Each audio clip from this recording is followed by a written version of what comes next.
poñendo a marxe. Morricone compuxo unha das mellores partituras para o cinema de toda a historia, na cal se conta unha historia sen palabras, e na cal tamén hai un protagonista que non é un actor, nin unha actriz, é un instrumento. O instrumento que ten Stern, que vos amosa, que é o oboe. Igual hai alguén nesta sala que viu a película, vale? E que onde antonte cos adolescentes os referentes cinematográficos non servían, vale? Ellos decían, hai unha peli que non viche de seguro, pero non vos vou a facer spoiler. Se alguén viu a película sabe de que vai a cousa, para que non vise a película vos vou a contar que pasaba, non?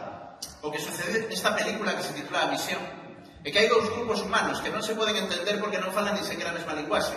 E claro, primeiro que fan, eso que nos gusta tanto facer os seres humanos, que pelear. Entón Morricone vai a facer que o oboe simbolice precisamente esa linguaxe, ¿no? Esa idea que pode conectar a dous grupos humanos que non se poden entender porque non falan a mesma linguaxe, pero que se fan un esforzo, si poden comprenderse, si poden chegar a facer algo máis que pelear. Pensade, imaginade que tedes que falar cunha persoa que non entende nada do que decides. Iso é que intentou compoñer Morricone e penso que o conseguiu. Ímolo escutar.